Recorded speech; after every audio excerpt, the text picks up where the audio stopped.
Okay, so let's go ahead and do the installation on the Oneshock Pint V2. So here's the swing arm, and here's the wheel assembly. So this is the front of the board. The cable will be down, pointing forward. We're going to drop the swing arm with this thing pointing up. And then we're going to put the 4 bolts. Put a drop of Loctite on these. And let's go ahead and attach all 4.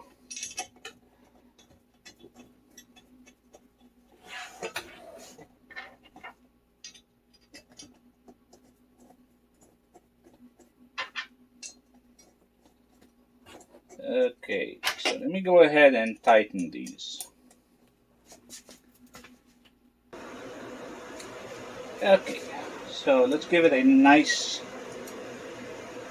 final tight there.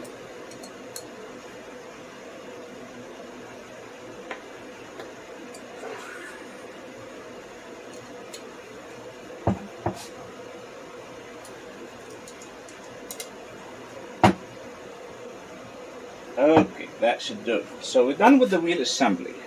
Let's move to the main support. So here we have the main support. This is pointing forward, these back.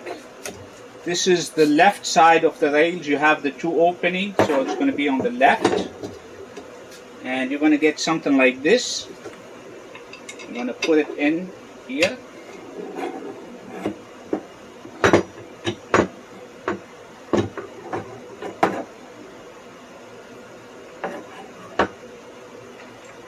We're going to put 2 washers and then 2 lock nuts. Place them, but don't tighten them. Just kind of like put them halfway in. We're going to tighten them later. Do the same thing on the left side. Washers, 2 lock nuts. Now we can put the wheel assembly on. So here's the wheel. That's the front pointing up. That's the cable on the right side. Make sure the cable on the right side. And then we're going to drop it. Make sure you put the 2 spacers on the axle. That's one. And that's the other.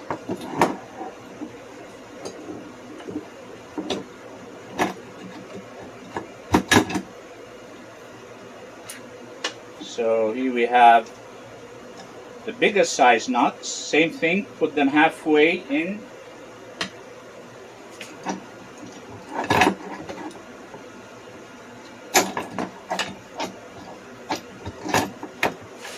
Here's the other one.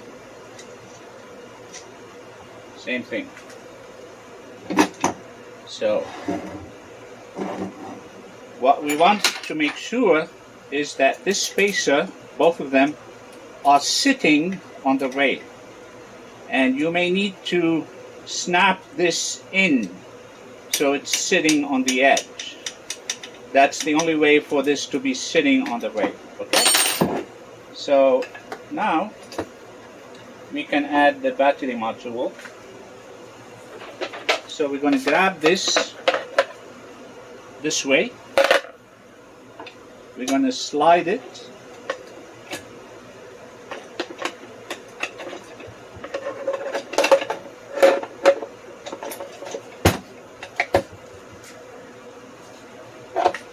We're going to hold this like that. Lift it all the way up. Turn it.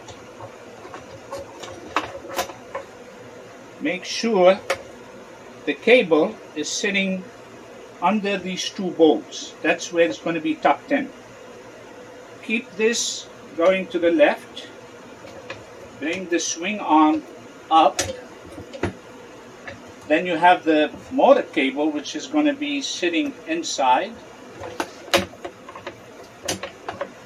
And there it is. While you're at it, might as well put the motor cable in, because it'll be easier. That way you can get it in straight. So that's the motor cable. Tuck it in. Now I can go ahead and put 1, 2, 3, 4, 5, 6, 7, 8. Let me do that off camera. Okay, so I put all 8 screws, and now is the most important part. You're going to tighten these 4, and then we're going to tighten the back one, but make sure that this is snapped in. Now I see it that this is sitting on the rail. I can hold this like that and tighten them. Tighten them evenly so they don't go against each other.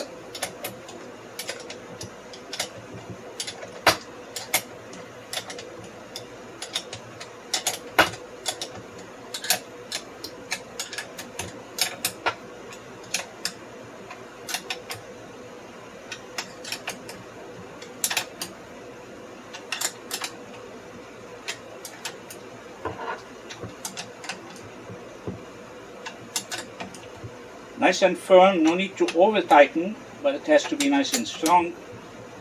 Okay, I double check on this, it's sitting. Now we go to the other side, that's sitting also. I'm going to hold it, and I'm going to tighten the same way.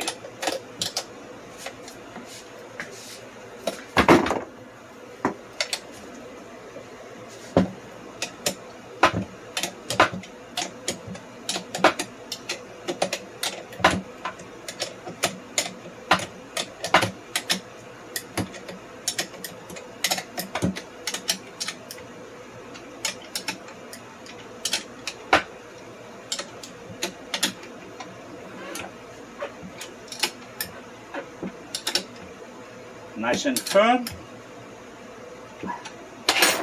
Double check one more time that these are sitting. See, this is not sitting. So now I'm going to do it again. Just loosen a little.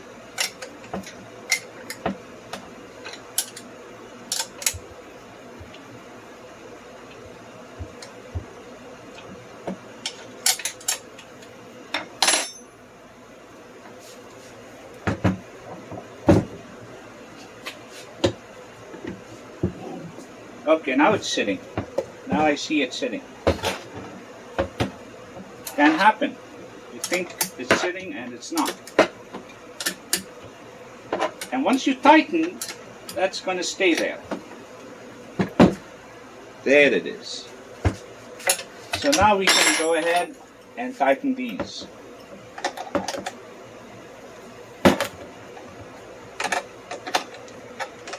All the way.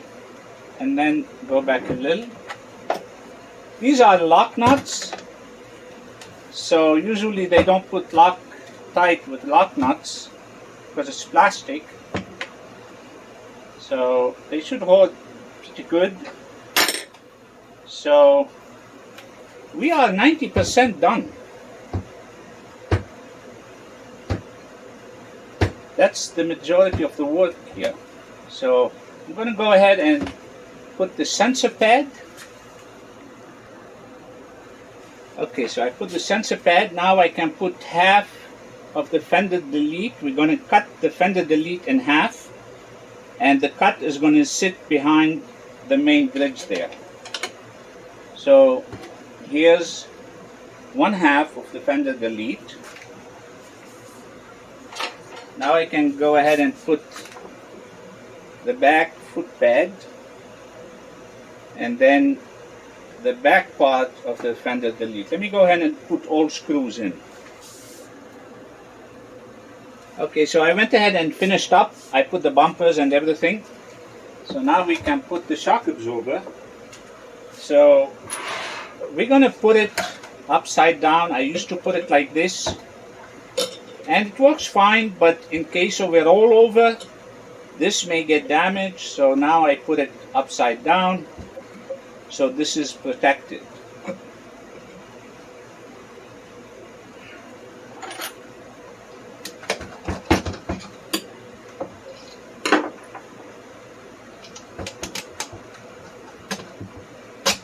So here's one.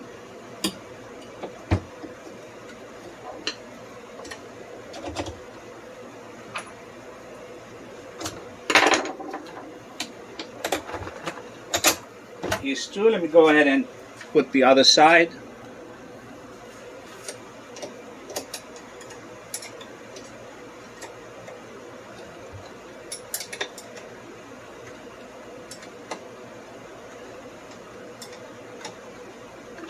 So this also is a lock nut. Okay, so we are done, and that wasn't bad, was it? So let's talk about the shock absorber. This is a D&M 165 millimeter eye to eye. The width here is 24 millimeter, and the hole is 8 millimeter, or 5/16 of an inch will work. This is the bottom valve, and this is the top, but I'm going to refer this as use the one next to the blue lever, because if I say use the top one, you may get confused and use this one. So this we're not going to use, because it's supposed to be 15 to 20% of the top one. This is not a mountain bike, it's a different system that only uses about 50, so it really doesn't make any difference whether you use 10, 15, 20 and then put 50. So I leave this deflated. So the magic number is going to be 50 psi. I'm 220, I use 50. If you're 180, you can use 40. 160, go down to 30. But you're going to find your sweet spot, okay? So let me deflate it, and I will show you what I'm talking about. Okay, so now if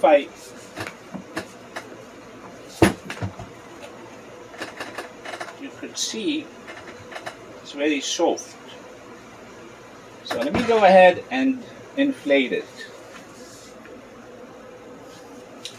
Okay, so this is a shock pump from Amazon. It's D&M. You can use other brands, but it's better to use this one. Don't use electric pump, you will ruin the shock absorber. Use only something like this. And I'm going to put 40 instead of 50 just for a test out.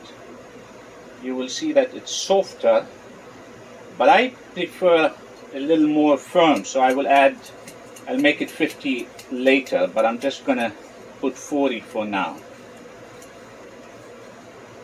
So it's like a step above 40. If you need to adjust it, you can press this repeatedly and it will go down. That way you can get it exact. So let me take it back up. Okay, that's where I want it to be. And you can also press the valve for a split second to bring it down a little bit. And now we are ready. So this blue lever, when it's open to the right, it's open. The shock absorber is active. Now it's locked, so now it's like you don't have a suspension there. So let's keep it open. The inside wheel, if you open it all the way counterclockwise, it's a rebound wheel, so it's going to be moving fast. If you close it all the way clockwise, this is going to be moving slowly. Most people are going to open it all the way. What I do is I open it all the way. So I open this all the way, and then I close it 3 clicks, So 1, 2, 3. Okay, so the fender. The fender, there's a number of ways to do it. If you've seen my other videos, a lot of times I use the back part. I cut the fender in half and I have the back covered. There's ways to cover the front. On the GT, I use the float fender. Let me grab it. So I made a cutout for the shock and it worked perfectly. Now it was a little high, so I made a cut and then I overlapped it. I'm sure you could do cleaner job than this, but it worked very well. So take a look at my other videos. The V1, the very first Oneshock video, shows a number of ways to do the fender, but it's something that you have to improvise. Okay, so let's give it a test run.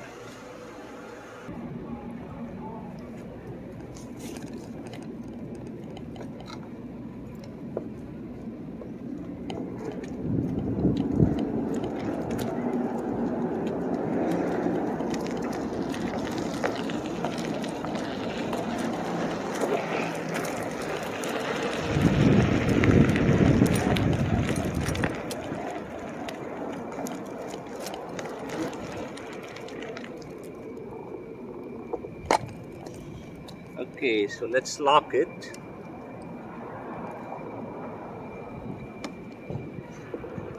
Now it's like there's no suspension.